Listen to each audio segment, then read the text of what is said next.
कला सखी गो मोर ए कुंज कुआज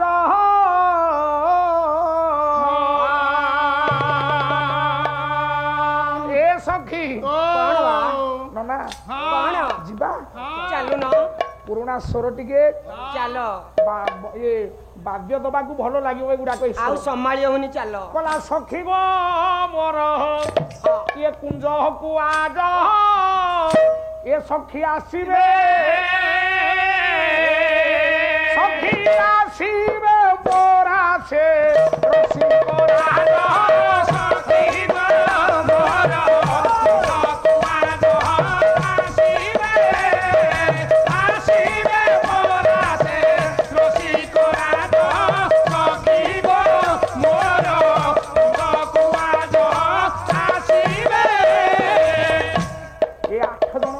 सखी नाचरे किए क्या कहूंगी एपरा कृष्ण को भोगिया तेणु आज्ञा कला ये सखी तुम जानी मु कौन रखी कला भांगी रखी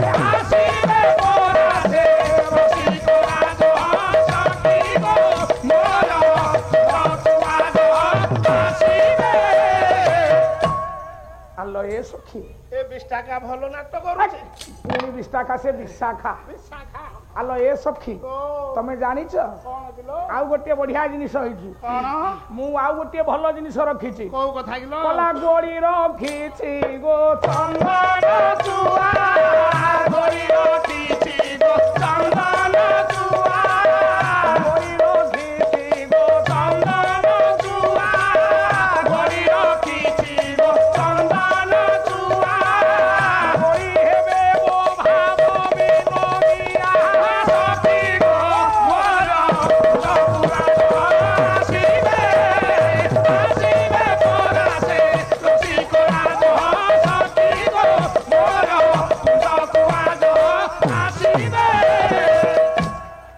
बढ़िया ओडिसी छंदरे रंग थली भांगी दबो जेतेले परस्पर सखी मानक भितरे कथोपकथन चली ए समय आपणकर ये तो आज्ञा शताब्दी शताब्दी धरिक एठी पाला होती 150-200 वर्षर अनुष्ठान आज्ञा आज मध्य मो बापा कहूथिले कले निरंजन कर बधाय मंच को आसी गायक रत्न स्वर्गीय निरंजन कर गायक शिरोमणि आज्ञा तांकर गोटे बही होची बापा सेतु अंध प्रतिष्ठा मु सेथुरु पदुटी उद्धार करूची कला एकाळे बारी दउ हारे सुभिला एकाळे बारी दउ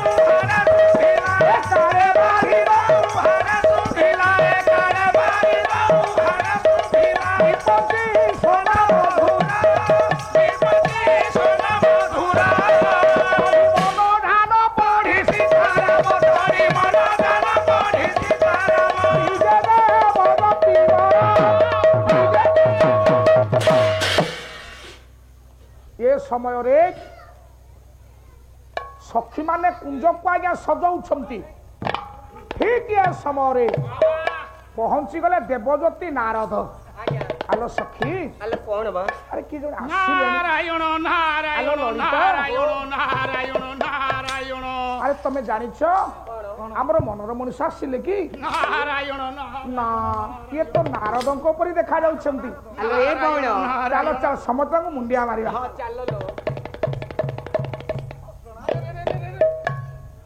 अरे ललिता विशाखा चित्रा इंदु प्रणाम नियंत देवर्षि अरे एका साथरे कोन सब मेळ है केमिति साजबाज हैछो ए देवर्षि हां तमे जानि छ केउ कथा आज हम पुरको हमर मनर मनीष भगवान कृष्ण विजय करिवे तेनु ए 8 जण जाक गोपी एकाठी हेकी कुंजुको हम आज सजाउछु हां हां हां हेलो सखी कोन बा तो पुरको आसीबे हां मो पुरको आसीबे एमि देखुन केमि सज होइछि मो पुरको मध्ये आसीबे हां माने भगवान कृष्ण तुम समस्त पुरको आसीबे हां हां मो बॉडी स्प्रे मारी की बसछि तू तो देह तो बासे ना होउ छै समस्या ରହ ରହ ରହ ହଉ ନାରଦ ଏତିକି ଯେତେବେଳେ ଶୁଣିଦେଲେ ଗୋପୀ ମାନେ ଯୋଉ ବିଭିନ୍ନ ବେଶରେ ଆଜ୍ଞା ସଜେଇ ହେଇଛନ୍ତି ଆଉ ନାରଦ ସମ୍ଭାଳି ପାରିଲେ ନାହିଁ।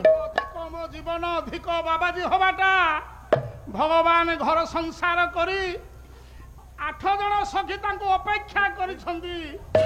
ମୁଁ କି ବାବାଜୀ ହେଲି ମୋ ଭାଗ୍ୟକୁ ଗୋଟିଏ ନାହିଁ। ଏ ରହ କେ ବାବାଜୀ ତ ଏମିତି କହୁଛ।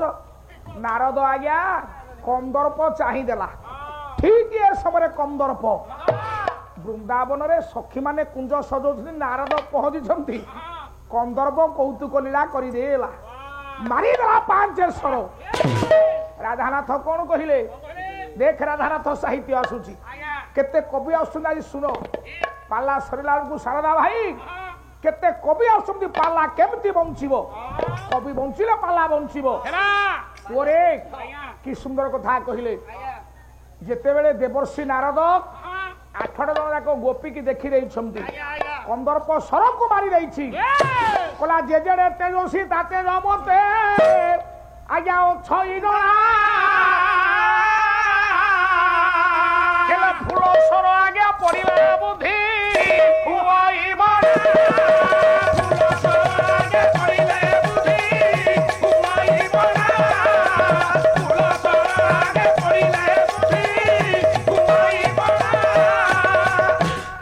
ଯେତେ ଯେ ତେଜସ୍ୱୀ ହେଇଥାନ୍ତୁ ପ୍ରଚଣ୍ଡ ପରାକ୍ରମୀ ହେଇଥାନ୍ତୁ ଫୁଲ ସର କହିଲେ କନ୍ଦର୍ପ କନ୍ଦର୍ପ ସର ଆଗରେ ପଡ଼ିଲେ ସମସ୍ତଙ୍କ ବୁଦ୍ଧି ବିଭ୍ରମ ହେଇଯାଏ।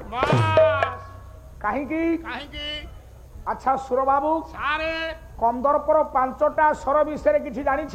ସାରେ ମୁଁ କିଛି ଜାଣିନି ଆପଣ କୁହନ୍ତୁ ଦେଖିବା 5ଟା ସ୍ୱର କଣ କଣ? କନ୍ଦର୍ପ 5ଟା ଫୁଲକୁ ନେଇକିଲ ମା 5ଟା ବାଣ ବା 5ଟା ସ୍ୱର ତିଆରି କରିଛି। ସାରେ କେଉଁ କେଉଁ ଫୁଲକୁ ନେଇକି 5ଟା ବାଣ ମାରିଥାଏ? ହଁ ମହାରାସ ମହାରାସ ଆସୁ ଆଉ ଗୋଟେ ଶ୍ଲୋକ ଶୁଣ ଦିଅନ୍ତୁ ଆଜ୍ଞା। ଶ୍ଲୋକ ସାହିତ୍ୟ କମିଗଲେ ପାଲାର ନୈତିକତା କମିଯିବ ଯେତିକି ଦରକାର ଗୋଟିଏ ଗୋଟେ ଶ୍ଲୋକ ଦବା। ଆଜ୍ଞା ଆଜ୍ଞା କଣ କହିଲେ କହିଲେ ଅରବିନ୍ଦ ବସ କଞ୍ଚ ଚ୍ୟୁତಂ ଚ ନବମଲ୍ଲିକା ନୀଲୋତ୍ପଳ ପଞ୍ଚୟତେ ପଞ୍ଚବାଣ ସ୍ୟସାୟକା। ବାପା 5ଟା ଫୁଲରେ 5ଟା ସ୍ୱର କରିଛି କନ୍ଦର୍ପ। ସେ 5ଟା ଫୁଲ କଣ କଣ? ପ୍ରଥମରେ ଅରବିନ୍ଦ କହିଲେ ପଦ୍ମ ପଦ୍ମ 1 ମଶୋକଞ୍ଚ କହିଲେ ଅଶୋକ 2 ଅରବିନ୍ଦ ମଶୋକ ଚ୍ୟୁତଞ୍ଚ ନବମଲ୍ଲିକା ଚ୍ୟୁତ କହିଲେ ଆମ୍ବ ବଉଳ 3 ନବମଲ୍ଲିକା କହିଲେ ମଲ୍ଲି 4 ନୀଳୋତ୍ପଳ କହିଲେ ନୀଳ କଇଁ 5 ହେଇଗଲା। ଏ ହଉଛି କନ୍ଦର୍ପର 5ଟା ଫୁଲରେ 5ଟା ଫୁଲ ସର କରିଛି ସେ। ତାହେଲେ ଆଉ ଗୋଟେ ଶ୍ଲୋକ ଶୁଣ ଆଜ୍ଞା। କନ୍ଦର୍ପ କାହାକୁ କେତେଟା ସ୍ୱର ମାରେ କହିଲେ ଦିନୈକ ଭୋଗୀ ଦ୍ୱୟଂ ରସିକ ଋତୁ ଅର୍ଦ୍ଧଞ୍ଚ ବିଦ୍ୟାର୍ଥୀ ଚତୁର ବାଣ ମୁନି ପଞ୍ଚ ପ୍ରହାରତି। ବାବୁରେ ଆଜ୍ଞା ଦିନୈକ ଦିନ କହିଲେ ଗରିବ ଗରିବ ଲୋକମାନଙ୍କୁ କନ୍ଦର୍ପ ଗୋଟିଏ ସ୍ୱର ମାରେ। ଆଜ୍ଞା ବେଶୀ ସ୍ୱର ମାରିଲେ ତା ପରିବାର ପୋଷି ପାରିବନି ଦୁଃଖ ଜଞ୍ଜାଳ କରିପାରିବନି। ଭୋଗୀ ଦ୍ୱୟଂ ଯୋଉମାନେ ଭୋଗ ବିଳାସରେ ଅଛନ୍ତି ତାଙ୍କୁ 2ଟା ସ୍ୱର ମାରିବ କନ୍ଦର୍ପ ସମ୍ପତ୍ତିର ସୁରକ୍ଷା ନହେଲେ କରିପାରିବ ନାହିଁ। ରସିକ ଋତୁ ଅର୍ଦ୍ଧଞ୍ଚ ରସିକ ପୁରୁଷ ମାନଙ୍କୁ ଋତୁ ହଉଛି ଆଜ୍ଞା 6 ତାର ଅଧା ହେଲା 3 ତେଣୁ ରସିକ ଋତୁ ଅର୍ଦ୍ଧଞ୍ଚ 3ଟା ସ୍ୱର ମାରିବ ଆଜ୍ଞା ରସିକ ମାନଙ୍କୁ ବିଦ୍ୟାର୍ଥୀ ଚତୁର ବାଣ ଯୋଉମାନେ ବିଦ୍ୟାର୍ଥୀ ଶିକ୍ଷିତ ଯୁବକ ତାଙ୍କୁ କନ୍ଦର୍ପର 4ଟା ସ୍ୱର ମାରିବ। ମୁନି ପଞ୍ଚ ପ୍ରହାରତି ତମ ବାବାଜୀ ବୈଷ୍ଣବ ସାଧୁ ଏଇମାନଙ୍କୁ ଆଜ୍ଞା 5 ସ୍ୱର ମାରେ। କାହିଁକି ନା ଯେ ଘୋର ତପ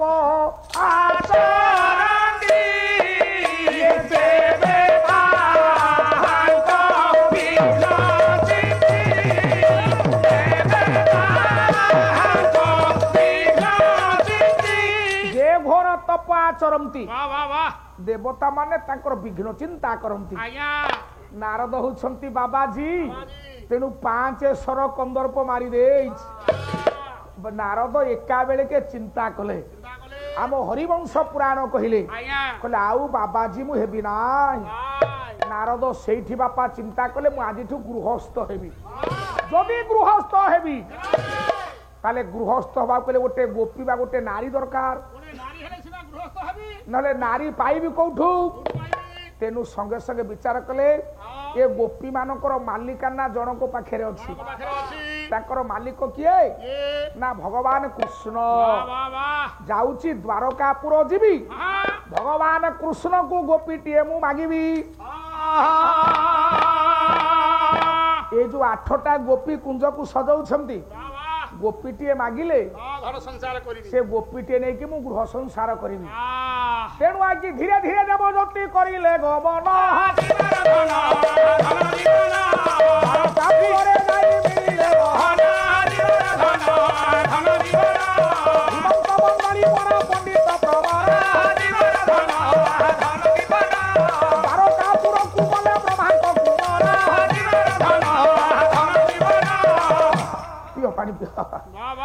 ଦେବଦତ୍ତୀ ନାରଦ ଯାଇକି ପହଞ୍ଚିଲା ଆଜ୍ଞା ଦ୍ୱାରକାପୁରରେ। ଦ୍ୱାରକାପୁରଟା କୋଉଠି? କବି ସମ୍ରାଟ ଭଞ୍ଜ। ବହି ହଉଛି ସୁଭଦ୍ରା ପରିଣୟ, ମହାକାବ୍ୟ ସୁଭଦ୍ରା ପରିଣୟ, ସରକାବ୍ୟର ବୋପା ହଉଛି ସୁଭଦ୍ରା ପରିଣୟ। ସଅନୁପ୍ରାସରେ 735 ଛାନ୍ଦ ଆଜ୍ଞା। କହିଲେ କୋଉଠି ଦ୍ୱାରକାପୁର ଗିରେ? କହିଲା ସମୁଦ୍ର ମଧ୍ୟେ ବିଦିତ ଦ୍ୱାରା ବତୀପୁର।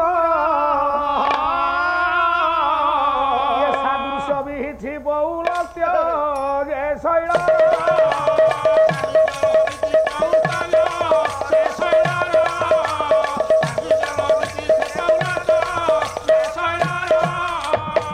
ଆଜ୍ଞା ସମୁଦ୍ର ମଧ୍ୟରେ ବିଦିତ ଦ୍ୱାରାବତୀପୁର। ସୁରବାବୁ ଭଞ୍ଜ କହିଲେ ଚତୁଃପାର୍ଶ୍ୱରେ ସମୁଦ୍ର ପରିବେଷ୍ଟିତ, ମଝିରେ ଯୋଉ ଦ୍ୱୀପପୁଞ୍ଜ ସେ ହଉଛି ଆପଣଙ୍କର ଦ୍ୱାରାବତୀ କଟକ।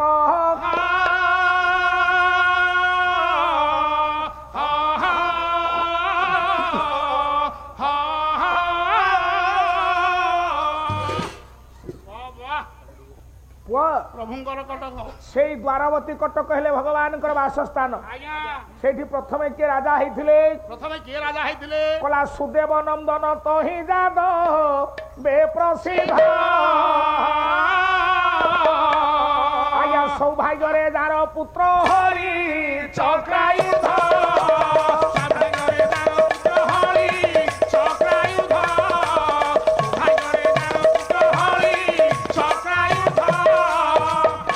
କବିଙ୍କ ଲେଖା ଗାଇଲେ ଗାଇ ଜାଣିଲେ ଦର୍ଶକ ଶୁଣିବେ, ଗାଇ ନ ଜାଣିଲେ କଣ ଦର୍ଶକ ଶୁଣିବେ? ଆଜ୍ଞା କହିଲେ ସୁଦେବ ନନ୍ଦନ ତହି ଯାଦବେ ପ୍ରସିଦ୍ଧ। ଏଇଠି ଜଣା ପଡିଗଲା କୃଷ୍ଣଙ୍କର। ଆଜ୍ଞା କୃଷ୍ଣଙ୍କର ଜେଜେବାପାଙ୍କ ନାଁ କଣ? ନା ସୁଦେବ। ସୁଦେବଙ୍କ ପୁଅ ହେଲେ ମଉସା ବସୁଦେବ। ବସୁଦେବଙ୍କର 2 ପୁଅ। କହିଲେ ସୌଭାଗ୍ୟରେ ଯାର ପୁତ୍ର ହଳି ଚକ୍ରାୟୁଧ। ହରି କହିଲେ ବଳରାମ, ଚକ୍ରାୟୁଧ କହିଲେ କୃଷ୍ଣ। ସେଇଠି ଆଉ ଜଣେ ରାଜା ହେଇଥିଲେ। କିଛି ଦିନ ପୂର୍ବେ ସେଠି ଭଗବାନ କୃଷ୍ଣ ଯେତେବେଳେ ଜରାସନ୍ଧକୁ ଭୟ କରିକି ଯାଦବ ବାହିନୀ କି ଧରିକି ଗଲେ, ସେ ପ୍ରଥମେ ସେଠି ଜଣକୁ ଆଜ୍ଞା ରାଜା କରେଇଥିଲେ। ସୁରସେନ ପୁତ୍ର ଉଗ୍ରସେନ ତହି ରାଜା। ସଭିଏ କରନ୍ତି ତା ଚରଣ ତଳେ ପୂଜା।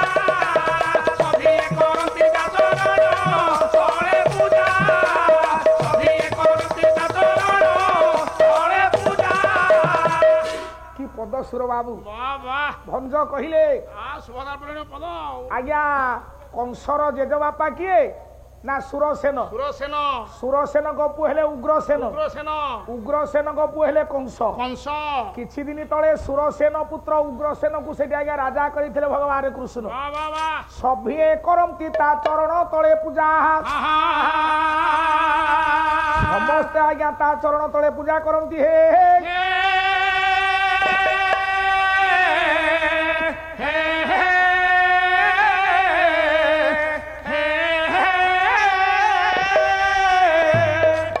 ନନା ଛାନ୍ଦ ପଦେ ଆଉ ଗାଇବା।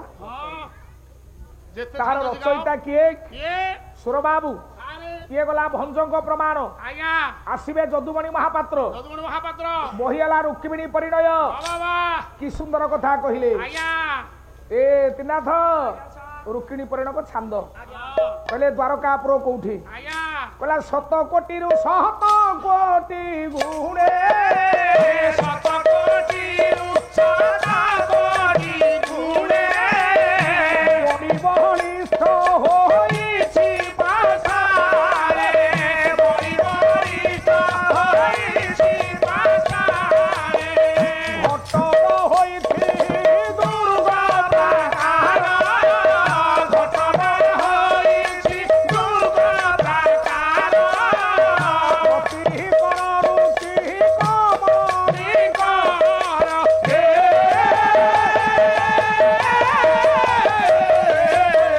ପାକ ପାକ ପାକ ଧରି ହେ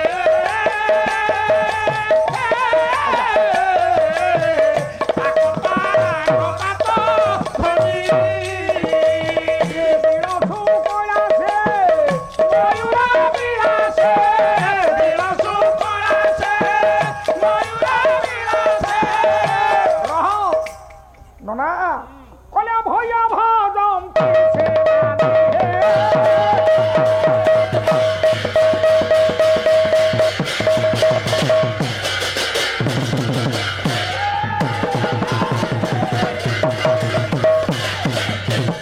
ଆଜ୍ଞା ବିଷୟ ଆରମ୍ଭରୁ ଗୋଟିଏ 14 ଅକ୍ଷରୀ ନାହିଁ ଖାଲି ଅଳଙ୍କାରରେ ମୁଁ ପାଲା ଗାଉଛି ତଥାପି ଯାହା ହଉ ମୋର ପୂଜ୍ୟସ୍ପଦ ସାରେ ମୁଁ 14ରେ ପାଲା ଗାଇଲା ବେଳେ ସାଇକେଲ ଖଣ୍ଡେ ଧରିକି ଯିଏ ପଳେଇ ଯାଆନ୍ତି କଟକରୁ ପାଲା ଦେଖିବା ପାଇଁ ଜେନା ସାର୍ ମୋର 14 କଟକରୁ ଏପର୍ଯ୍ୟନ୍ତ ମଧ୍ୟ ଆସିଛନ୍ତି ଗୋଟେ ସେ ଲେଖିକି ଦେଇଛନ୍ତି କୃଷ୍ଣଙ୍କ ରୂପ ବର୍ଣ୍ଣନା ଦେବ ଗୀତ ଗୋବିନ୍ଦରୁ ଆଜ୍ଞା ହଁ ଧନ୍ୟବାଦ ମୁଁ ଆପଣଙ୍କୁ ଧନ୍ୟବାଦ ଦଉଛି ଆପଣ ହେଉଛନ୍ତି ଆହ୍ଲାଦାନକାରୀ ଶ୍ରୋତା ପାଲାବାଲାଙ୍କୁ ଅନ୍ତର୍ଜଗତରେ ଆପଣ ଏତେ ଭଲ ପାଆନ୍ତି ଆଜ୍ଞା ଏମିତି ମତାମତ ପାଇଁ ମୁଁ ଧନ୍ୟବାଦ ଦଉଛି ସାର୍ ମୁଁ ଗାଇବି ଆଜ୍ଞା ଯୋଉଠି ଦରକାର ପଡ଼ିବ ଆଉ ଟିକେ ସମୟ ପରେ ଦରକାର ପଡ଼ିବ ଆଜ୍ଞା ସେଇ ଯାଉ ଦ୍ୱାରକାପୁର ହେଲା ଦ୍ୱାରକାପୁରରେ ଦେବଦତ୍ତୀ ନାରଦ ଯାଇକି ପହଞ୍ଚିଛନ୍ତି ବାବା ଅଭିଯୋଗ କରିବେ କୃଷ୍ଣଙ୍କୁ ଗୋପୀଟିଏ ନବା ପାଇଁ ହେଲା ଉଦ୍ଦେଶ୍ୟ ହଉଛି ଅଭିଯୋଗ କରିବେ କୃଷ୍ଣଙ୍କୁ ଆଜ୍ଞା ଯାଇକି ଦ୍ୱାରକାପୁରରେ ସୁରବାବୁ ପହଞ୍ଚିଲେ ନାରାୟଣ ନାରାୟଣ ରହ। ନାରାୟଣ କୃଷ୍ଣଙ୍କୁ ଦେଖି ଆଜ୍ଞା କୃଷ୍ଣଙ୍କର ରୂପଟାକୁ ଦେଖୁଛନ୍ତି କେମିତିଆ ରୂପ ଆହା ତ୍ରିନାଥ ଟିକେ ଭିଡ଼ ପଡୁ ପଛକେ ସାର୍ ମୋର କହିଲେଣି ଗାଇଦେବା ପଡୁଛି ମୁଁ ସେ ଗାଉନ କି ସୁନ୍ଦର ପଦ ଭକ୍ତ କବି ଜୟଦେବ ଗୋସ୍ୱାମୀଙ୍କ ପ୍ରଣୀତ ଯେଉଁ ଜୟଦେବଙ୍କର ଗୀତ ଗୋବିନ୍ଦ ପଦୁଟିଏ ନ ଶୁଣିଲେ କାଳିଆ ଶାନ୍ତ ସେତୁକୁ ଯାଆନ୍ତିନି ଆଜ୍ଞା ବାବା ତେଣୁ କାଳିଆ ଶାନ୍ତଙ୍କର ମାଲ ଗୋଟିଏ ନାଁ ହଉଛି ଗୀତ ଗୋବିନ୍ଦିଆ ଭକ୍ତ କବି ଜୟଦେବ ଗୋସ୍ୱାମୀ ଲେଖିଲେ ବାବା ଦେବଦତ୍ତୀ ନାରଦ ଦେଖୁଛନ୍ତି ଭଗବାନ କୃଷ୍ଣଙ୍କର ଅନିର୍ବଚନୀୟ ରୂପ ଆଜ୍ଞା କୋଟି କନ୍ଦର୍ପ ଗୁଜିଣୀ ଯାହାଙ୍କର ତେଜ ପୁଞ୍ଜ କାନ୍ତି ସେ ମହାମହିମ ମହାପ୍ରଭୁଙ୍କ ଚରଣାରେ ବିନ୍ଦରେ ମୁଣ୍ଡିଆଟେ ମାରିକି ଦେଖିଲେ ପ୍ରଭୁର ରୂପକୁ ଆଜ୍ଞା ସୁର ବାବୁ ସାରେ ସେଇ ପ୍ରାଚୀନ ଲେଖନୀ ଜୟଦେବଙ୍କ ରଚନାରୁ ପଦୁଟିଏ ଗାଇବା ସାରେ ଗାନ୍ତୁ ଟିକେ ପୁରୁଣା ସ୍ୱର ବାବା କହିଲେ ଜଲଦ ଜଲଦ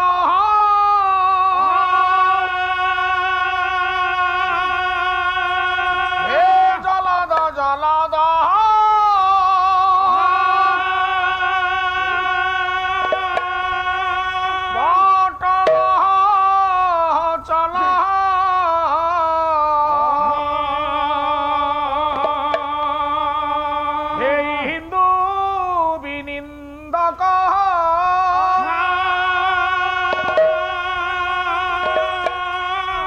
চন্দন তিলা কললা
किए इंडिया कथा लिखिव आज्ञा भक्त कवि जयदेव गोस्वामी कहले किए कमती चंदन चर्चित नील कलेवर पीत बसन बनमाली किंतु एठी जयदेव गोस्वामी संपूर्ण भगवान मुखमंडलटा को वर्णना करदेले भगवान कृष्ण को देखा परे आज्ञा देखिले भगवान कृष्ण देवज्योति नारायण नारायण अरे देवर्षि देवर्षि नारायण नारायण प्रभु प्रभु कौन एते प्रभु प्रभु रह हाँ तीन थरे अरे देवर्षि मति गति कहीं तो आज भल जना पड़ुनि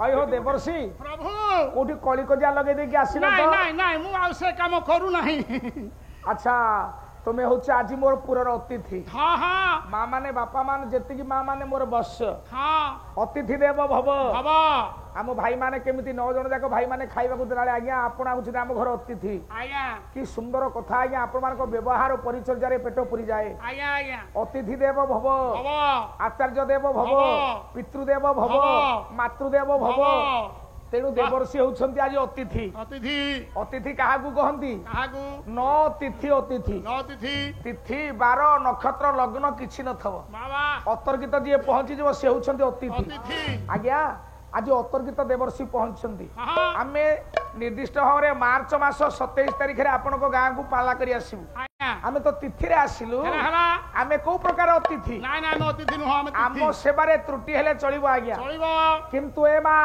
हाँ हाँ जेति की मां माने मोर बसी की पाला सुनुछो आज्ञा जेति की विधाता आपण मानकु देइछि हेला अतिथि सेबारे केबे हेले लो मां त्रुटि करिवोनी करिवो नाही कले कोन हबो ए मां अतिथि सेबारे त्रुटि कले मो जेति की मां माने बस आज्ञा कोन हबो कोन हबो एठी आपण मानकर जगन्नाथ दास भागवत रे लिखिले आज्ञा अखिल बाबू ए सुर बाबू सारे आज्ञा हाँ की कथा आपण आम केते टंका देबे प्रभु सत्यनारायण स्वामी नाटा टिके आज्ञा आहा अभय बाबू को मेरी भय करमतु सत्यनारायण तांको यशस्वी करमतु तांको परिवार सर्वरिष्ठ खंडन हो श्री सत्यनारायण स्वामी अभय बाबू को शंखरे पुराय चक्र मारा धाराणी सर्वस्व निकाली तांको परिवार सर्विध कल्याण करु आनंद एक बार हरि बोल प्रभु गोटे पद गाउछि बापा जगन्नाथ दास भागवत आज्ञा आज्ञा अतिथि देवता बाहुड़िले कौन हबो कोन हबो ओरे आज्ञा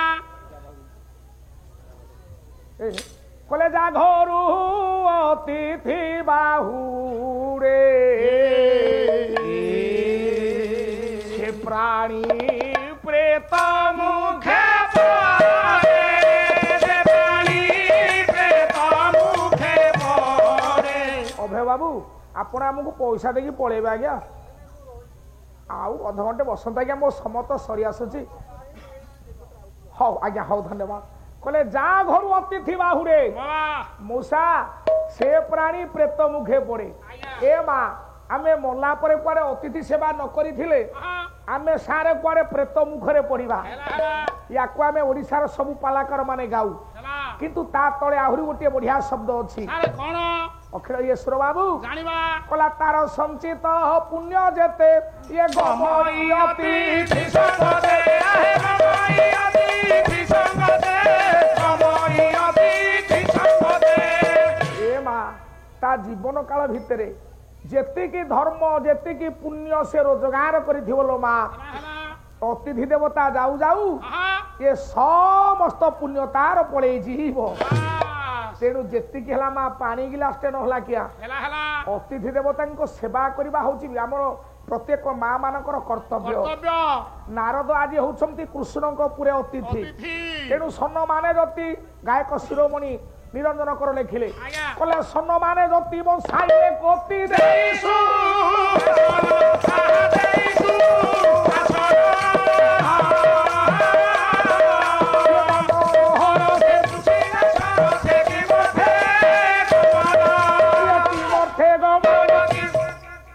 मनर सरसे आज्ञा पचारे कहले जतीन्द्र आज केते कार्य मो द्वारका को आसियो प्रभु हाँ हाँ प्रभु ए रहब ये 20,000 थर खाली प्रभु प्रभु प्रभु हयो तुम देह भल नहीं कि प्रभु ए? मु कौन कहूଥିଲି कि प्रभु प्रभु ସାର୍ କିଛି ଭାବିବନି ପ୍ରଭୁ।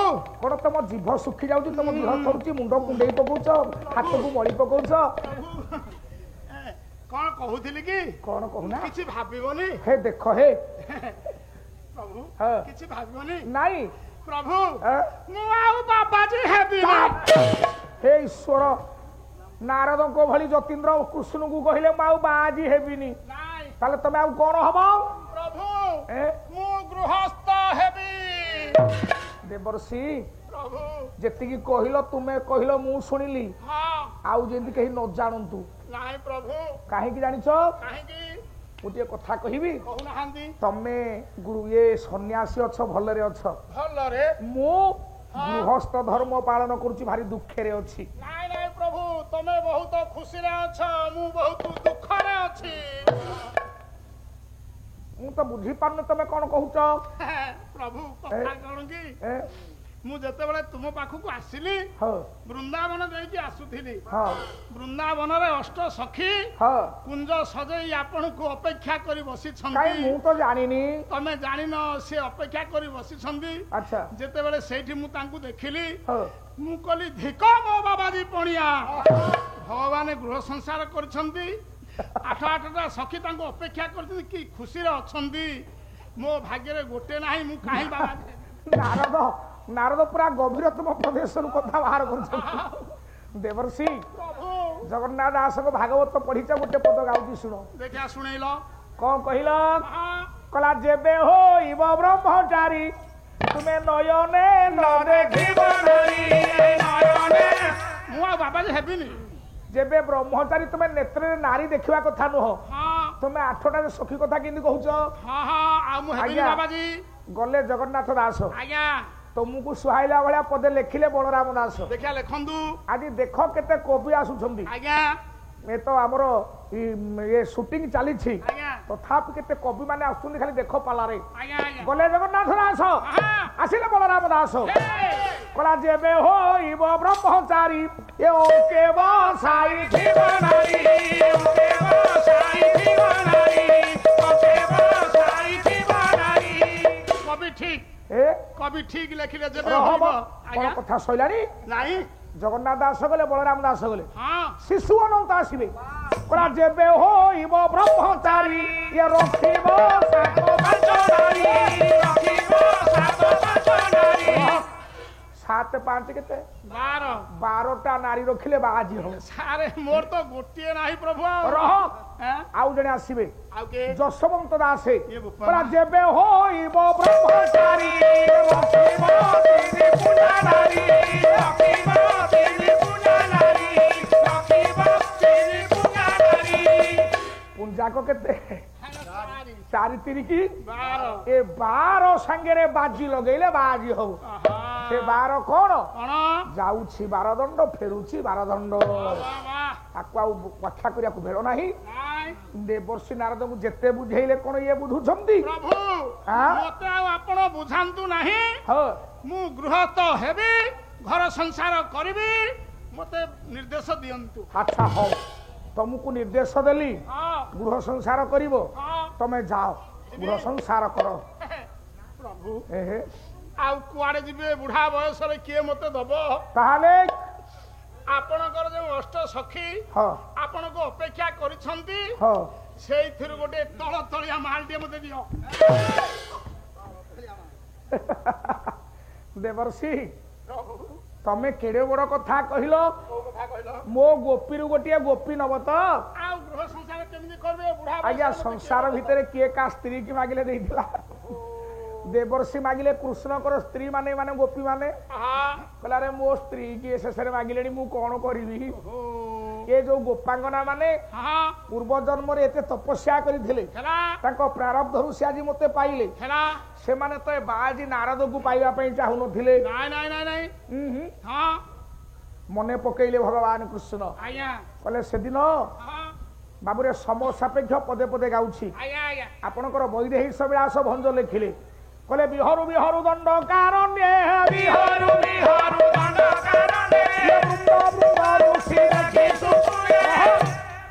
ହଜାର ହଜାର ବୃନ୍ଦ ବୃନ୍ଦ ସଂଖ୍ୟାରେ ଋଷି ମଣ୍ଡଳୀ ଭଗବାନ କୃଷ୍ଣଙ୍କୁ ଦେଖିଲେ। ପୂର୍ଣ୍ଣ ସାର୍ ଏବେ ଟିକେ ଇଏ ଆପଣ ଜଞ୍ଜାଳ ମୁକ୍ତ ହେଲେଣି ତ ମୁଁ ଅନଉଛି କୁଆଡ଼େ ଗଲେ ଏତେ ପରିଶ୍ରମ। ହଉ ଧନ୍ୟବାଦ ଆଜ୍ଞା। ଅଖିଳ ବାବୁ ସୁର ବାବୁ ବୃନ୍ଦ ଋଷି ଦଣ୍ଡକାରଣ୍ୟ ମାର୍ଗରେ ଗଲାବେଳେ ଦେଖିଦେଲେ ରାମଙ୍କୁ। ନବଦୃବାଦଳ କମନୀୟ କାନ୍ତି ରାମ କେତେ ପଦଭଞ୍ଜ ଲେଖିଛନ୍ତି। ବେଳ ଆମ ପାଖରେ ଅଭାବ। ଶେଷରେ ଚିନ୍ତା କଲେ 16,000 ଋଷି କହିଲେ ହେ ଠାକୁରେ ହେଲେ ବିଧାତା ଆମକୁ ନାରୀ କରିଦନ୍ତା ଆମ ଟିକେ ଭଗବାନ କାଣ୍ଡ କୋଦଣ୍ଡଧାରୀ ରାମକୁ ପାଆନ୍ତୁ। କହିଲା ବିଧାତା ଆମ୍ଭଙ୍କୁ କରନ୍ତା ନାରୀ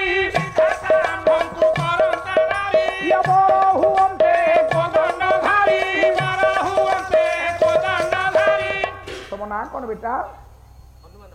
ହନୁମାନ କଣ ଲୋ ମୁଁ ବୁଝିପାରୁନି। ବିଷ୍ଣୁ ଚରଣ ସାହୁ ଯାହା ଷ୍ଟେଜରେ କହିଦେଲା ବଡ କଥା। ପ୍ରଭୁ ବିଷ୍ଣୁ ଚରଣକୁ ଶଙ୍ଖରେ ପ୍ରାୟ ଚକ୍ର ରଖନ୍ତୁ, ବୁଦ୍ଧି ବିଦ୍ୟାର ପ୍ରବୀଣ କରନ୍ତୁ, ବଡ ଅବସରଟିଏ ନାରାୟଣ କରନ୍ତୁ, ତାକୁ ନିରୋଗ ରଖନ୍ତୁ, ଯଶସ୍ୱୀ କରନ୍ତୁ। ଆଜ୍ଞା କହିଲେ ବିଧାତା ଆମ୍ଭଙ୍କୁ କରନ୍ତା ନାରୀ ବର ହୁଅନ୍ତେ କୋଦଣ୍ଡଧାରୀ। ବିଧାତା ହେଲେ ଆମକୁ ନାରୀ କରିଦିଅନ୍ତା। ଯଦି ବିଧାତା ଆମକୁ ନାରୀ କରିଦିଅନ୍ତା ନାରୀ ପାଇଁ ଗୋଟେ ପୁରୁଷର ଆବଶ୍ୟକତା। ସେ ପୁରୁଷ କିଏ? ଏଇ କାଣ୍ଡ କୋଦଣ୍ଡଧାରୀ ଭଗବାନ ରାମ। କାଣ୍ଡ କୋଦଣ୍ଡଧାରୀ ଭଗବାନ ରାମ ଆମର ପୁରୁଷ ହୁଅନ୍ତେ। ତେଣୁ କେତେ କଥା ତା ଭିତରେ ହେଇଛି। ନିଜକୁ ପୁରୁଷ ବେଶରେ ପୁରୁଷ ଗୁଡାକ ନାରୀ ବେଶରେ ଲୋ ମା ସଜେଇଛନ୍ତି। କହିଲା ବହିବା ତୁମ୍ବି କୁରରେ ରଖି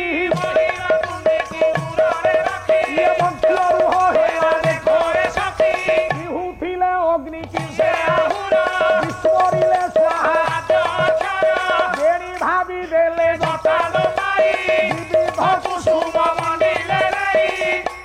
କେତେ କାମ କଲେ ଆଜ୍ଞା। ନିଜକୁ ନାରୀ ବେଶରେ ସଜେଇଲେ 16,000 ଋଷି। ସୁର ବାବୁ ଆରେ ନାରୀ ମାନଙ୍କର କେଶ ଆଉ ବାବାଜୀଙ୍କର ତମ୍ବାଳିଆ ଜଟା ସମାନେ ଯେମିତି ଭଗବାନ ରାମ ଦେଖି ନ ପାରିବେ ବିଭିନ୍ନ ଫୁଲ ଗୁଡିଏ ନେଇକି ଖଞ୍ଜି ଦେଲେ। ଶେଷରେ ଭଗବାନ ପୂର୍ଣ୍ଣ ବ୍ରହ୍ମ ରାଘବେନ୍ଦ୍ର କୌଶଲେନ୍ଦ୍ର ଭଗବାନ ଜାଣିଲେ। କହିଲେ ଇଏ ଗୋପା ଇଏ 16,000 ଋଷି କେତେ ପରିଶ୍ରମ କଲେଣି। ତେଣୁ ସଙ୍ଗେ ସଙ୍ଗେ ସେଇଠି କଣ କଲେ ନା କହିଲେ ଶୁଣ ଶୁଣ ଶୁଣ ଗୋଟିଏ ପଦ ଟିକେ ଗାଲି ବୁଲିବା ସେଇ ଭଞ୍ଜ ସାହିତ୍ୟ। ବାବୁରେ କହିଲେ ବ୍ରଜେ ରହିବୁ ଆମ୍ଭେ କଂସ ଡରେ ସେ କଂସ ଡରେ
अरे पाला जानुआरी मासरू ए जाए गोटे दिन छाड़ नाही बुढ़ा डेणा रे केते बळ अछि बुढ़ा जमदन्न रात रे क्याल्शियम खाउची बुढ़ा आउ रह रह रह पुआ आया सुंदर भाव रे कहिले कहले ब्रजे रहिबु आम्भे कंस डरे बल्ल भी होइबो तुमे बापरे आउ तुमे 16,000 ऋषि मंडली द्वापर जुग 16,000 गोपी हबो पवित्र धाम पुण्य धाम वृंदावन रे रास क्रीड़ा हबो आउ सेठी तुम 16,000 गोपांगना मान गोपाई मो ना हबो गोपीनाथ।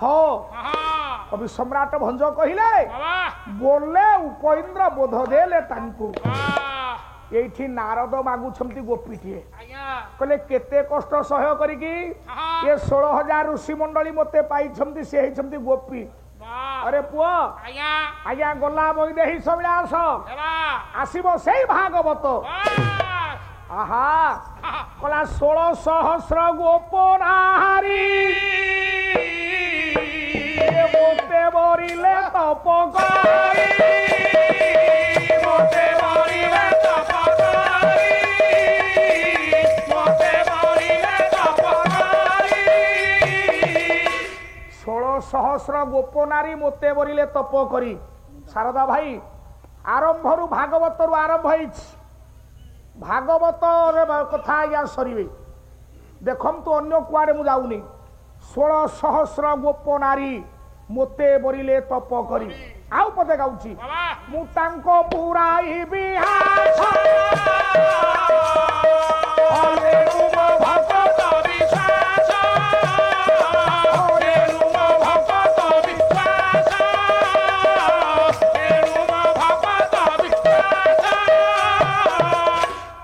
मु तांकर आशा पूर्ण करिबी से मोर भक्त विश्वास अच्छा जदि ए कथा कहिले ଆଜ୍ଞା ए नारद मागुछंती गोपीटीए प्रभु देबे ନାଇଁ ନାଇଁ नारद को डाकिले पाखकु आज्ञा कहले जतीन्द्र ପ୍ରଭୁ हाँ बेश तो परिवर्तन ଆଜ୍ଞା ଆଜ୍ଞା ବୁଢା ନା ରୋଲ ଫୁଟେଇବ ए हाँ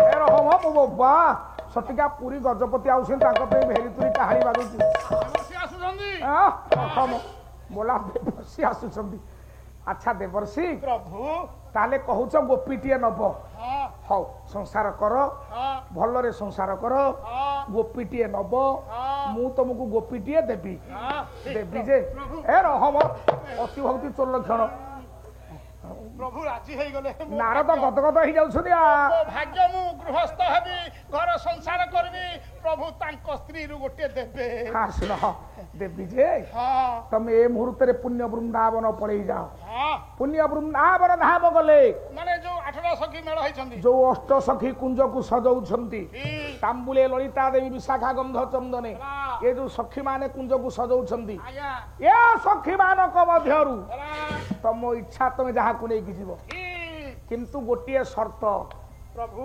जेउ कुंजरे मु नथिबी ହଁ जेउ कुंजरे मु नथिबी ହେଲା से कुंजर गोपी की तुमे हे नारद नहीं जीव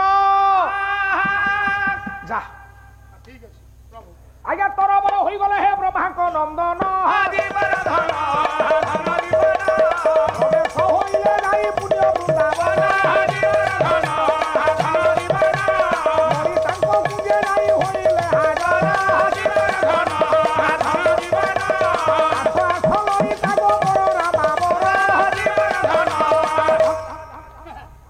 ललितांको कुंजरे पहुंचले ହଁ ପ୍ରଭୁ ତ ଏଠି ଅଛନ୍ତି ମୋର ମନୋଯାନ ସାଙ୍ଗେ ସାଙ୍ଗେ ପଳେଇବି ମନୋଯାନରେ ସେଇ ନିତ୍ୟ ବୃନ୍ଦାବନ ଗୋପୀଙ୍କି ଧରିକି ଆସିବି अच्छा ओम मंगलं भगवान विष्णु मंगलं मधुसूदनं मंगलं पुंडरीकाख्यं मंगलं गरुड़ ध्वज माधव माधव हरि माधव माधव विष्णु स्मरन्ति साधवा नित्यं सर्वकार्येषु माधव बायक को देले मु आज्ञा एते श्लोक गाइली परिश्रम करिकी अरे पु हाँ आज्ञा मु बहुत खुशी मो पिला माने पाइले मु खुशी नुहे आउ आपण को ना कोन आज्ञा बिनु बाबू तुषार तुषारकांत बाबू बापा ठीक कहलो मो बापा धन्यवाद आपण को हौ हौ हौ हौ प्रभु सत्यनारायण यशस्वी कंठ ना कोन धन बोलो साहिली रे प्रभु कोटि परमादिम तो कल्याण कुंतारम देखवार आज्ञा मु मांगिली बोली देले तुषार बाबू आज्ञा ताको ना कोन शिशिर बाबू तुषार बाबू आ मु आज्ञा कहीं बायक को पैसा रखी आपण मान आखि आगे देखु मु दे दूची नाई आज्ञा तांको पैसा मु रखी बहुत प्रकृत आज्ञा परिश्रम से करुछंती ना कोन मौसा भागीरथी मौसांकर सर्वविध कल्याण हो बोला नंदे कुमार हरि बोल भागीरथी मौसांकर एवं उभय दुई बंधुंकर से प्रभु सत्यनारायण सर्वमंगल विधान करंतु श्रीमन सत्यनारायण तांको यशस्वी करंतु कोटि परमाव दियंतु नारायण स्वामी ତାଙ୍କର ସର୍ବମଙ୍ଗଳ ବିଧାନ କରନ୍ତୁ ମୋର ଆନନ୍ଦେ କବାର ହରି ବୋଲ ନାହିଁ ଆଉ ହଉ ଯାହା ହଉ ଆଜ୍ଞା ଏ ଦେବଦତ୍ତୀ ନାରଦ ଯାଇକି ପହଞ୍ଚିଲେ କୃଷ୍ଣ ନା, ଆଉ ବେଳ ନାହିଁ ରେ ତମେ ଆଉ ଗୀତ ବୋଲିଲେ ବେଳ ଅଛି ମୋ ପୁଅ ଆମର ପଳେଇ ଆସିଲାଣି ହଉ ହଉ ଧନ ଏ ସମୟରେ ଜ୍ଞାନେନ୍ଦ୍ର ପୁଙ୍ଗବ ଯାଇକି ଲଳିତାଙ୍କ ପୁରୀରେ ପହଞ୍ଚିଗଲେ ଲଳିତେ ମୁନିବ ଲଳିତେ ମୁନିବ ଆସ ଆସ କୁଆଡ଼େ ଯିବା ଆସ ପ୍ରଭୁ ମତେ ନିର୍ଦ୍ଦେଶ ଦେଇছে ଆସ ବାରି ରାଘି କଲେ ମୋ ପାଲା ଭିତରେ ଚୌପଦୀ ନଥିଲେ ସାର୍ ଭଲ ଲାଗିବ ଗୋଟେ ଚୌପଦୀ ଗାଇବି ପାଲା 9ଟା ରସକୁ ନେଇକି ପୁରା ପଦ୍ମନାଭ ତ୍ରିପାଠୀ ମହୋଦୟ ଡାକୁଛନ୍ତି ଲଳିତାଙ୍କୁ କଲେ ମୋ ବାରି ରାଘି ବିମ୍ବା ଧରି ମୋତେ ଧରି ନିଅ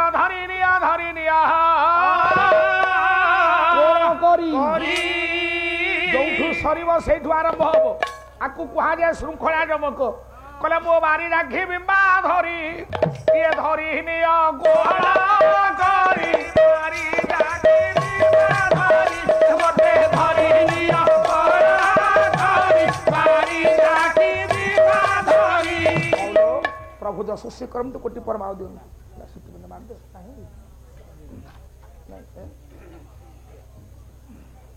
ହଉ ପ୍ରଭୁ ମୋ ମଉସାଙ୍କର ସର୍ବମଙ୍ଗଳ ବିଧାନ କରନ୍ତୁ ତାଙ୍କ ପରିବାରଙ୍କର ସବିଧ କଲ୍ୟାଣ ନାତି ନାତୁଣୀ ପୁଅ ବୋହୁ ସମସ୍ତଙ୍କର ମଙ୍ଗଳ ହଉ ସବୁଦିନେ ମୋ ମଉସା ଦଉଛନ୍ତି ସତ୍ୟନାରାୟଣ ତାଙ୍କର ସର୍ବଜିଷ୍ଟ ଖଣ୍ଡନ କରନ୍ତୁ ଆନନ୍ଦେ କବାର ଆରେ କଲେ ରେ ବାରି ରାଘି ବିମ୍ବା ଧରି ନିଅ ଗୋଳ କରି ଶେଷରେ କହିଲେ କଲେ କରିନ୍ଦ୍ର ଗତି ନବିନା କରିନ୍ଦ୍ର ଗତି ନବିନା ହଉ ଆରେ ତମକୁ ମୁଁ କିଛି କହୁନି ତମ ସେ କଦଳ ପାତିଆ ଭଦ୍ର ଲୋକକୁ କହୁଛି ସେ ଆସନ୍ତୁ ଆଜି ସଜେଇ ଦଉଛି ମୁଁ ଏତେ ଛାନ୍ଦ ବୋଲୁଛି ଖାଲି 14 ଅକ୍ଷରୀ ଗଫଡ଼ି ମାରିକି ପଳେଇବ ବା ଏତେ ପାଲା ସହଜ ପଡିଛି ମୁଁ ତମେ ମାନେ ମୋ ପିଲା ତମକୁ କଣ କହିବି ମୋ ଛୁଆରାଙ୍କୁ କଲା କରିନ୍ଦ୍ର ଗତି ନ ବିନା ପୁରେ ବିନା ସହେଲି ସୁନ୍ଦରୀ ବାରି ରାଘି ବିମ୍ବା ଧରି କଲା ଦରିଦ୍ର ଧନ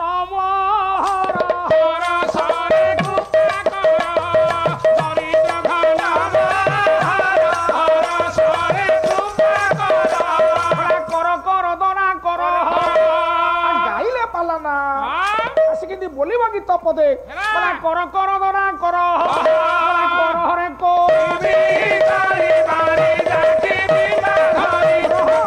कला चारि सब बहन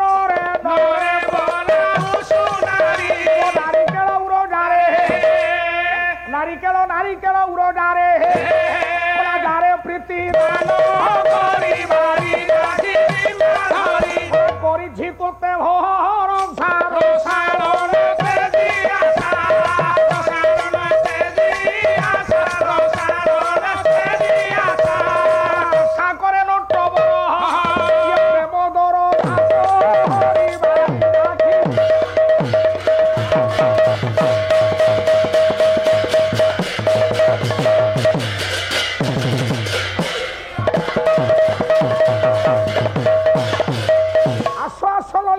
नारद डाकिले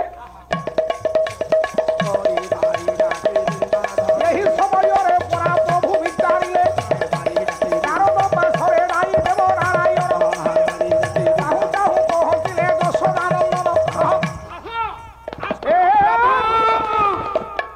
हय हो देवर्षि ललिता मोर प्रिय सखी प्रभु मु तो ललिता पाखे अच्छी तमें कौन ललिता उपरक आसुछ प्रभु हौ धनी बाबू प्रभु मु तो मन जान आसिली तमे कुआडे आसिलो केमिति आए तो मु जोठी नथिबी से गोपी लेकी जीवो आज्ञा गोटाक परे गोटे एमती गोपी पुरक चलिले शेष गले आज्ञा माँ विशाखा सभा शेष कुंजर अच्छी विशाखा को डाकिले कले विशाखे आस आस आस आस आस हो मो माँ प्रभु सत्यनारायण मो माँ मानकर परिवार मंगल हो सर्विध कल्याण हो नाती नातुणी पुओ बोहू माँ ना ना नाती नातुणी ना सब कौन हाँ समस्त मंगल हो प्रभु कौन जानू ना प्रभु तो नाती नातुणी ना चिन्ह ना चिन्ह ना प्रभु से मो माँ मानकर से प्रभु कालिया शांत बलियार भुज से सत्यनारायण सर्वसिमि काले सर्वमंगल विधान करतु अहसुलक्षणी कर मो माँ को नारायण आनंदे कुमार आहा जेतेले शेष कुंजरे माँ विशाखापुर में पहुंचले नारद विशाखापुर में पहुंचला परे डाकिले विशाखा ओडिशार जेते गायक अच्छा आज्ञा सबू गायक माने आसवे ताकू कहा जाए गायक मालिका पदुटे गाइबा हाँ पाला पाला तुम गाँव को कहे एत सस्ता नुहरे पिले 14 घेरी पाला जाई फूल कई फूल जाई फूल करके पाला बोलिव तुम बड़ चालाक अछ तुम सब हाँ बड़ चालाक जना पड़ू हौ हौ हौ हौ रह मु किछि कहूनी बोली तुम मुह पाई गलाड़ी हौ बापा हौ प्रभु सत्यनारायण स्वामी यशस्वी करमती कल्याण ना कौन आज्ञा सुरेंद्र बाबू आज्ञा आपण ना आज्ञा सबुदिन तो आप दियंती सुरेंद्र कहले देवराज इंद्र कालिया कहले कालिया शांते पाइबा मंगल करतु सुरेंद्र बाबू सर्व कल्याण हो समस्त मंगल हो नारायण आनंद रखी था आनंद एक बार मो मार सर्विध कल्याण हो ता झील पुओ नाती नातुणी समस्त मंगल हो आनंद एक बार जेते माँ माने बापा माने अच्छे समस्त मंगल हो आनंद एक बार हरिणा खिलण ना एक्सप्रेस गाड़ी गाड़ी रे इंजिन भल ना गाड़ी रे डब्बा गुड़ाक भल अच्छा इंजिन भल ना इंजिन तो धक्के हो कथा हम ये इंजिन देख केमता टाटा इंजिन पिले तुमको कौन कहबी तमें परा मु छुआ सबू हरिणा खिलण ना बदन बाणरे गली शरीर हरिणा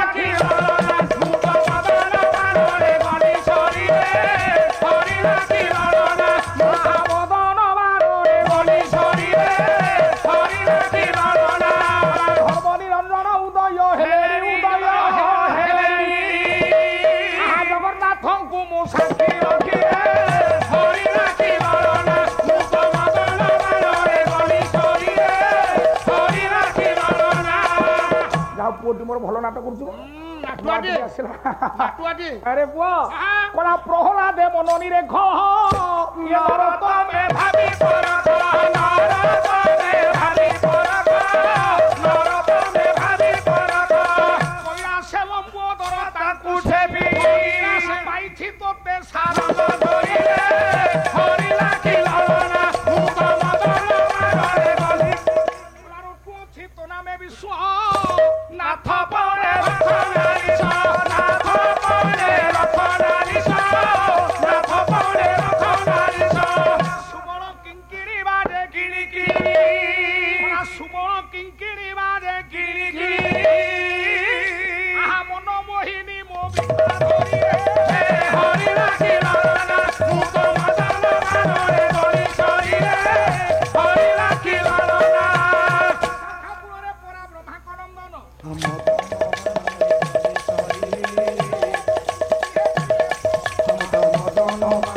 बाबू जाइकी सेठी पहुंची गले भगवान कृष्ण तुमको लज्जा नहीं प्रभु अरे विशाखा मोर प्रिय सखी मु तो विशाखापुर अच्छी तबे ठीक आसल के प्रभु लज्जा पाई नारद बस बस लज्जा पाइले नारद जो ठीक गले आज्ञा गोपीटे देखिले से परम शास्त्र भागवत मु कही भागवत रु कथा आरंभ होईची कला गोपी को गोविंद गोटिए गोविंद गोटिए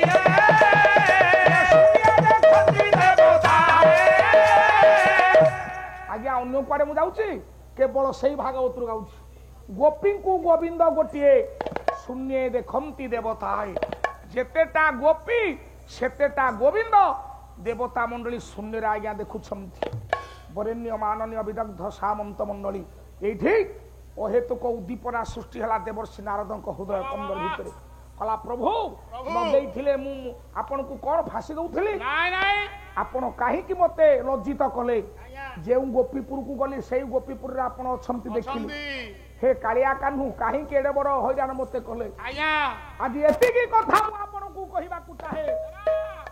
ଆଜିଠୁ ଆପଣଙ୍କର ନାମ ଧରିବି ନାହିଁ, ନାଇଁ ନାଇଁ ସଂସାର କରିବି, କରିବି ଗୃହସ୍ଥ ହେବି। ହେବି ତେଣୁ ଆଖିରେ ଆଖିଏ ଲୁହ, ଛାତିରେ ଛାତିଏ କୋହ ନେଇ ବାବା ସଂସାର କରିବା ପାଇଁ ଆଜ୍ଞା ଆଜ୍ଞା ଯମୁନା ନଦୀ କୂଳେ କୂଳେ ବ୍ରହ୍ମାପୁତ୍ର ନାରଦ ଯାଉଛନ୍ତି।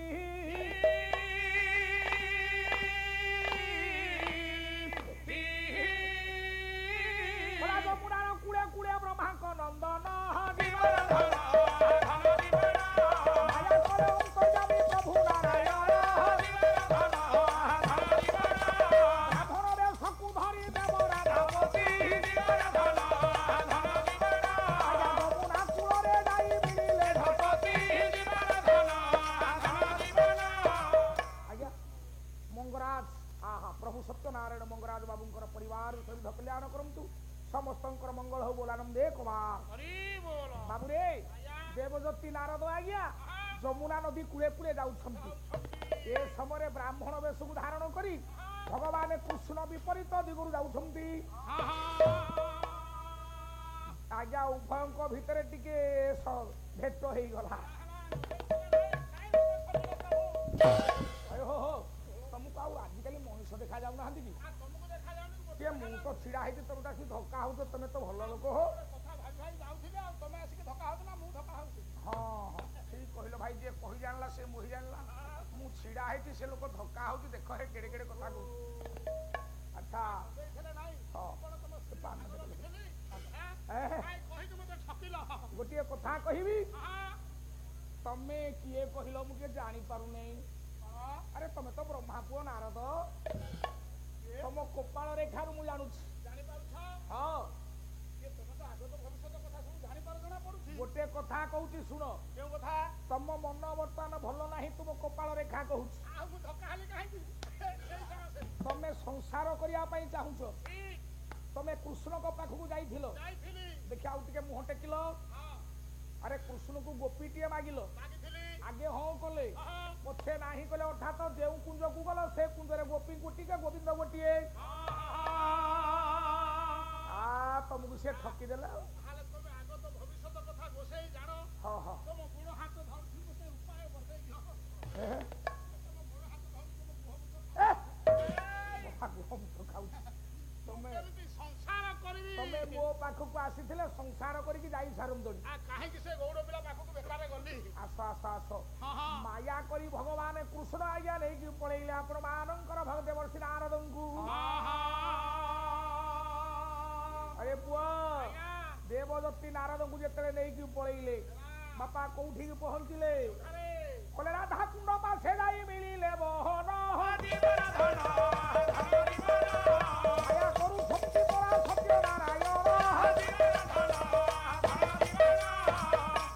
ବିସ୍ତୃତ ରାଧାକୁଣ୍ଡ ପାଖରେ ମାୟା କରି ରାଧାକୁଣ୍ଡ ପାଖରେ ପହଞ୍ଚିଲେ।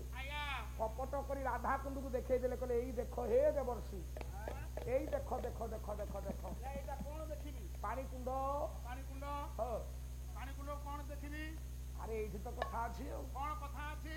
ତମେ ଯାଇଥିଲ କୃଷ୍ଣଙ୍କ ପାଖକୁ ଲଳିତା ବିଶାଖା ଚିତ୍ରରେଖା ଇନ୍ଦୁରେଖାକୁ ପାଇବା ପାଇଁ। ହଁ ହଁ ହଁ ତମେ ଯା ନା ଧରିକି ଏ ପାଣି କୁଣ୍ଡକୁ ଲମ୍ଫ ପ୍ରଦାନ କରିବ। ତତ୍କ୍ଷଣାତ ଗୋଟେ ମୁହୂର୍ତ୍ତରେ ସେ ତୁମ କରରେ କରାୟତ ହବ।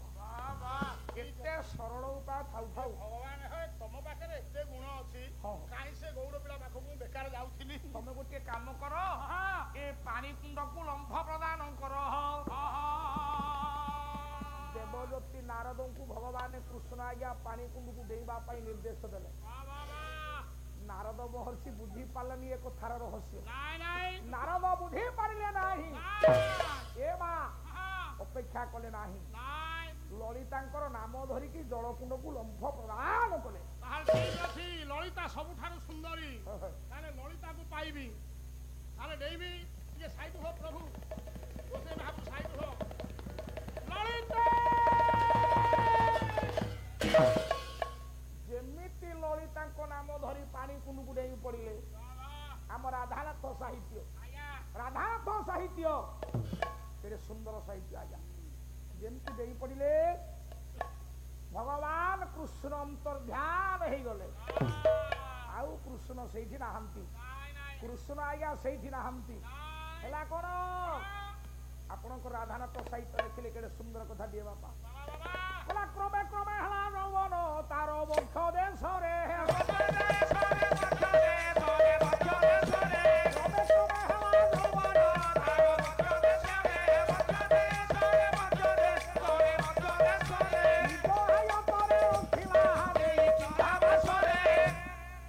ରାଧାନାଥ କହିଲେ ପୁରୁଷଙ୍ଗ ବାବାଜୀ ନାରଦଙ୍କର ଉଭାନ ହେଇଗଲା ଆଉ ନାରଦ ଆଜ୍ଞା ପୁରୁଷ ହେଇକି ନାହାନ୍ତି ଆମ ହରିବଂଶ ପୁରାଣ ଭାଗବତ କହିଲେ ନାରଦଙ୍କର ନାରୀ ରୂପ ଆରମ୍ଭ ହେଇଗଲା ଭଗବାନ କି ଘର ସଂସାର କଲି ଏବେ ନାରଦ ଦେବର୍ଷି ନାରଦ ହୋଇଥିଲି ଏବେ ଗୋଟେ ନାରୀ ହେଲି କୁଆଡେ ଯିବି କିଲୋ ବୋପା ଭାଇ ମୋର ରାଧାନାଥ ସାହିତ୍ୟ ଆଉ ପଦୁଟିଏ ଗାଇବା ବାପା ଆଜ୍ଞା କଲା ନେତ୍ର ଯୁଗେ ଯୁବା ପିଅନ୍ତି ଯେଉଁ ଇଏ ରୂପ ଅମୃତ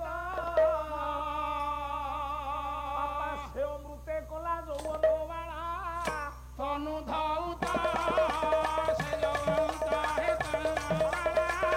ତନୁ ଧଉତା ନେତ୍ର ଯୁଗେ ଯୁବା ପିଅନ୍ତି ଯେଉଁ ରୂପ ଅମୃତ ସେ ରୂପ ଅମୃତରେ ଧୌତ ସେ ଅମୃତେ କଲା ଯୌବନ ବାଳା ତନୁ ନାରଦ ରୂପୀ ନାରୀ ହେଇଗଲେ ଆଜ୍ଞା ନାରଦ ହେଇଗଲେ ନାରୀ ଭଗବାନ କୃଷ୍ଣ ହେଇଗଲେ ଅନ୍ତର୍ଧ୍ୟାନ ବରେଣ୍ୟ ମାନନୀୟ ବିଦଗ୍ଧ ମଣ୍ଡଳୀ କହିଲେ କାହିଁକି ଗୋପୀଟିଏ ମାଗୁଥିଲି ପ୍ରଭୁ ଏତେ ବଡ଼ ଦୁଃଖ ଦୁର୍ଦ୍ଦଶା ଏତେ ବଡ଼ ଯନ୍ତ୍ରଣା ମୋତେ କାହିଁକି ଦେଲ ମାନନୀୟ ସାମନ୍ତ ପ୍ରବର ବର ଲକ୍ଷ୍ୟ ଦେବେ ଯେତେବେଳେ ଯମୁନା ନଦୀର କୂଳେ କୂଳେ ଏକୁଟିଆ ଦେବଜ୍ୟୋତି ନାରଦ ଆଜ୍ଞା ନାରୀ ରୂପରେ ଯାଉଛନ୍ତି ଆମ ହରିବଂଶ ପୁରାଣ କହିଲେ ସୁଜାନ ନାମକ ଗୋଟିଏ ଚଣ୍ଡାଳ ସୁଜାନ ନାମକ ଗୋଟିଏ କୈବର୍ତ୍ତ ସେଦିନ ଆଜ୍ଞା ଯମୁନା ନଦୀ କି ମାଛ ମାରିବା ପାଇଁ ଯାଇଛି ଯେତେବେଳେ ମାଛ ମାରିବା ପାଇଁ ଯାଇଛି ଏ ସୁଜାନ ନାମକ କେବଟ ଦେଖିଦେଲା ଆଜ୍ଞା ଅନିର୍ବଚନୀୟ ରୂପଟାକୁ କଣ ସେ ରୂପ ମହାକବି କାଳିଦାସ ଲେଖିଲେ କହିଲେ ସରୋରୋହ ପୁଷ ଦୃଶୈ ବର୍ତ୍ତନ୍ତିତଂ ଗୀତାସ୍ମିତାନପି ବିଧରୌପି ଶ୍ରିୟଃ ଉପର ଭବ ଭବ ବହ୍ୟଂସା ୟତଦାନନ ସୌକୁମାତୌ ଦରିଦ୍ରତା ତା ସୌନ୍ଦର୍ଯ୍ୟ ରୂପଟାକୁ କାଳିଦାସ ବର୍ଣ୍ଣନା କରୁଛନ୍ତି କାହା ସାଙ୍ଗରେ କିଏ ତୁଳନା ହେଇଛି ମୁଁ ଆଉ ବେଳ ନାହିଁ ବାପା ଅର୍ଥ କରିବା ପାଇଁ ଓଡ଼ିଆ ପଦଟେ ଗାଇବି କାଳିଦାସଙ୍କର ସଂସ୍କୃତ ଶ୍ଲୋକ ପରେ ଆପଣଙ୍କର ଲେଖିଲେ ଓଡ଼ିଆ ये झीटी किए ये मेहर साहित्य आज्ञा आज्ञा आज्ञा केड़े सरल साहित्य वर्तमान तपस्विनी लंडन अमेरिका रे ओडिया अनुवाद होती आज्ञा आज्ञा आज्ञा हम ओडिशा माटी पाई ये गर्वर कथा नुहे निश्चय आकु बंचई छमती पालाकार माने आहा ये कवि न बंचिले पाला बंची बोली नहीं नहीं नहीं हां हां हां आज्ञा नारद महर्षि देखिए नारी हे जाई छमती आज्ञा सुदारो के बोट देखुची चला बोला स्वर्गपुरु के मु देवी की सत्य ये साप्यर फले से देहरे खसी पड़िछि एही पवनी तळे सो देहरे खसी पड़िछि एही पवनी तळे बोला बिड़ा थांता जदि हस्तरे बोलू शांति भारती बिरहरे देरानी हितांती खोजु अछंती उपमा अलंकार आज्ञा कला हातरे खाली बिड़ाटा धांता बोले भावती भागवती बिड़ा पानी वाह वाह वाह पुणी आज्ञा चिंता कला सुदानो के बट आहा ये भ्रमु भ्रमु किबा अभ्ररे अभ्र मातंग चढ़ी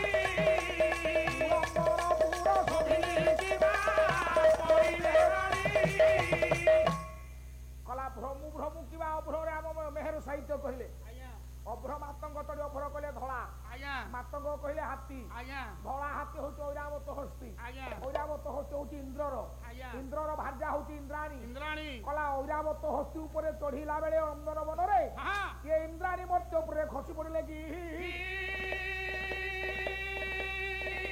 रह बेल नाही पे आउ पत्र सुन बापा आहा कहले नैषध द्वितीय स्वयंवर बाबा अभिमन्युल कृष्ण प्रसाद बसु बाबा बसु लेखुछंती आज्ञा आहा नारद महर्षि नारी हे जाइछंती आहा सुजान के बट देखुची चला কলা বোধহয় এ জল দেবী কি কলা বোধহয় এ জল দেবী কি অঙ্কলক্ষ্মী করি সে বরি নেবি কি সে ব্যাধ প্রকৃতি সে ব্যাধ প্রকৃতি সে ব্যাধ প্রকৃতি তাকে স্বর্গপুরে দেবী চাকি ব্যাধ প্রকৃতি সুজানকে বড় কলা এ মা সতে যমুনা নদীরু সাক্ষাতে জলদেবী আবির্ভূতা হেলে কি ইয়ে জলদেবী যদি ହେଇଥାନ୍ତେ ତାଙ୍କର ଛାୟା ନଥାନ୍ତା ଏ ଝିଅ ତ ବୁଲୁଛି ତାର ଛାଇ ପଡିଛି ତେଣୁ ଇଏ ଜଳଦେବୀ ନୁହନ୍ତି ତାହେଲେ ଇଏ କିଏ କହିଲା ନିତମ୍ବ ବିମ୍ବ ପୃଥୁଳ ଇଏ କୁଚ କୁମ୍ଭ କି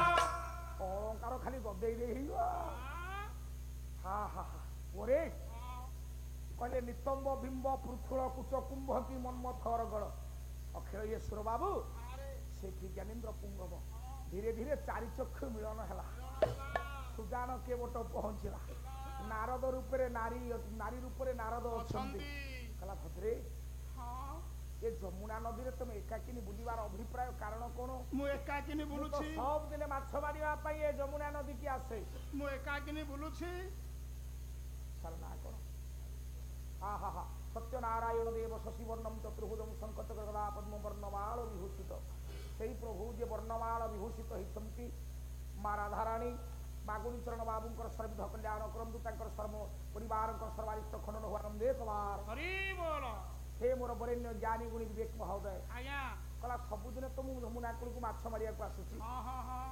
ହେଲେ ଆପଣଙ୍କୁ ତ କାହିଁ ଦେଖି ନାହିଁ ନାଇଁ ନାଇଁ ତାହେଲେ ତମେ କିଏ କଣ କହିବି ମୋର ସଂସାରରେ କେହି ନାହାନ୍ତି ଆତ୍ମୀୟ ସ୍ୱଜନ ବାପା ମା ବନ୍ଧୁ ବାନ୍ଧବ ବାପା କେହି ମା ଭାଇ ବନ୍ଧୁ କୁଟୁମ୍ବ କେହି ନାହାନ୍ତି ଆଚ୍ଛା ତାହେଲେ କଣ କହୁଛ ମୁଁ ଏକାକିନି ବୁଲୁଛି ମୋ ସାଙ୍ଗରେ ଯିବ ତମ ସାଥିରେ ହଁ ତୁମେ ମତେ ବିବାହ କର ବୋଲି କହୁଛ ବିଦଗ୍ଧ କବି ଅଭିମନ୍ୟୁ ସାମନ୍ତ ସିଂହାର ବହି ହେଲା ବିଦଗ୍ଧ ଚିନ୍ତାମଣି ବିଦଗ୍ଧ ଚିନ୍ତାମଣିର ଅଭିମନ୍ୟୁ ସାମନ୍ତ ସିଂହାର କହିଲେ କୁହନ୍ତୁ ମୁଁ ଯାହା ଭାବୁଛି ତମେ ମତେ ଯାଚିକି ଦବ କଣ କହିଲ ମୁଁ ଯାହା ଭାବୁଛି ତମେ ମତେ ଯାଚି କରି ଦିଅ କାଇଁ କଣ କହିଛ କେତେବେଳେ କହିନି ନାଇଁ ନାଇଁ କହୁନା ଭାରି ଚତୁରୀ ଆଉ ହଁ ହଁ ଅରେ ପୁଅ ହଁ ଇଏ ପିନ୍ଧିବେ ଦୁଇ ଗୁଣା ବୁଦ୍ଧିରେ ଚତୁର ଗୁଣା ହଁ ଆଉ ପୁରୁଷ ପିଲା 8 ବର୍ଷର ପୁଅ ଯେ ଇଏ 24 ବର୍ଷର ପୁଅ ଯେତିକି ଜାଣେ ନା 8 ବର୍ଷର ଝିଅ ସେତିକି ଜାଣେ ମଲା ମଲା ତମେ କାଇଁ କଣ କହିଛ ମ କେଡ଼େ ଚତୁରୀ ସେ ଝିଅ ହଁ କହିଲା କାଇଁ ମୁଁ କଣ କହିଛ କାଇଁ କଣ କହିଛ ତାହେଲେ କହୁଛି ଟିକେ ଶୁଣ କହିଲ କହିଲା ଜାତି ଦେବୁ କିରେ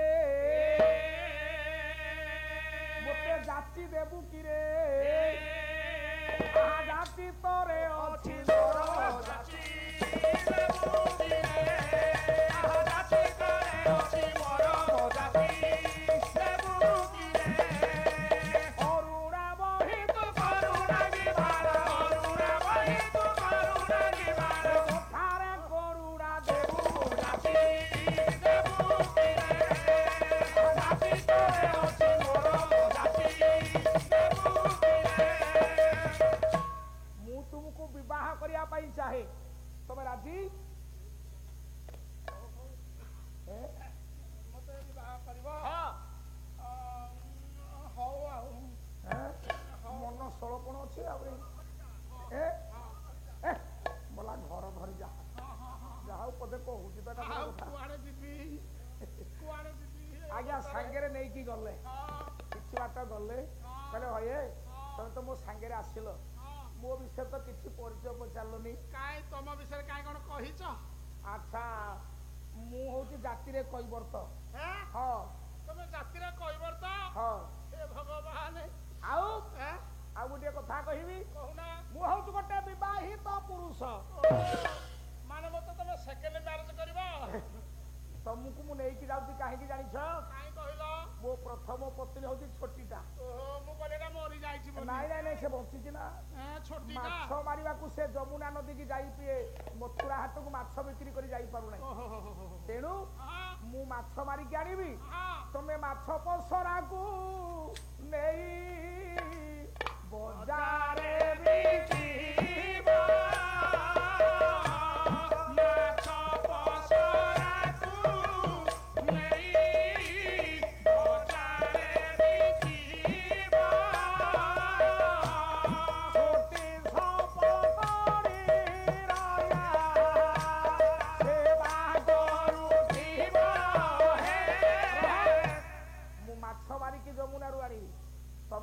से माछ को बाजार रे बिक्री करिवो हे भगवान हौ जहा हौ हरि नाम बिकुथिली तबे माछ बिकिबी आज्ञा घर को नै की गले प्रथम स्त्री अधिकार देले आज्ञा रहिले दी सौतुणी केवट प्रथम स्त्री द्वितीय स्त्री हेले नारद रूपी नारी आज्ञा नारद रूपी नारी सहित केवटंकर मिलन हेला जेतेले मिलन हेला भगवान कृष्ण कहले संसार केते खट्टा केते मिठा हे देवर्षि तुम टिके चाख बाबू रे संसार खट्टा मिठा चाखिबा पाई आज्ञा दैहिक मिलन हेला नारद रूपी नारी एवं सुजान केवट राग पंचम बराड़ी बाबा कवि हेले कवि सूर्य बल देवरथ निर्देश आसगलानी अनुष्ठान आउ एणिकी विदाय नवा पिला माने मोर बसिले तथापि गोटे छंद लास्ट गाई दउची बही होची कवि चंद्रकला कवि हेले कवि सूर्य बलदेव रथ राग होची पंचम बराड़ी नारद रूपी नारी सहित केवटर मिलन मिलनटा केमती गाइले गायक रे बापा कि सुंदर मिलन देखे बापा सुर बाबू टिके ध्यान दियो करे हे रसिकर हे रसिकार कि हे रसिकार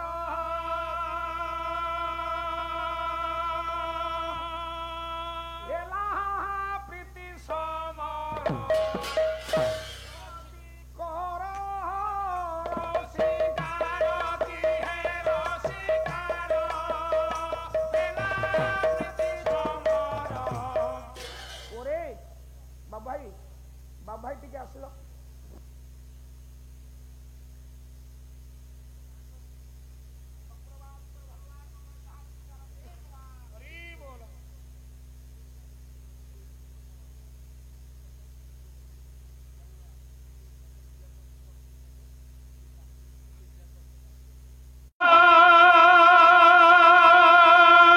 गाई जानी थले निरापद रे गाइबो ना बाबा जेमिति चाहिबो सेमिति गाइबो ए हेला प्रीति समर रसिकार रसिकार कि हे रसिकार हेला प्रीति समर कला बाहु पासे बाहु छंदी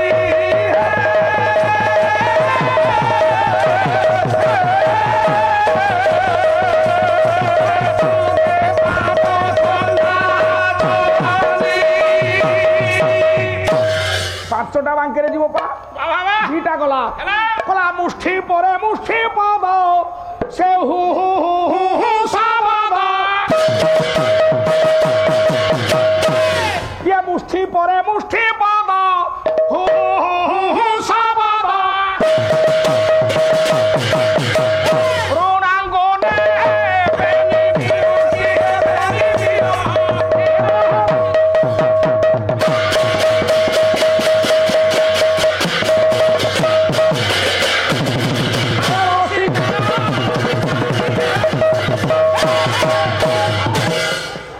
आउ लंबे भी नहीं नारद रूपी नारी सहित केवट मिलन है ये भंज लिखिले कले संपर्के पतिर गर्भाधान महादेवी सेदिन दिशिले तार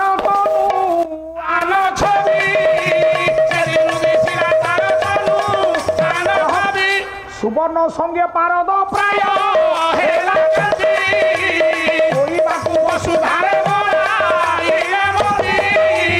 देखिनी तो कोटी तांको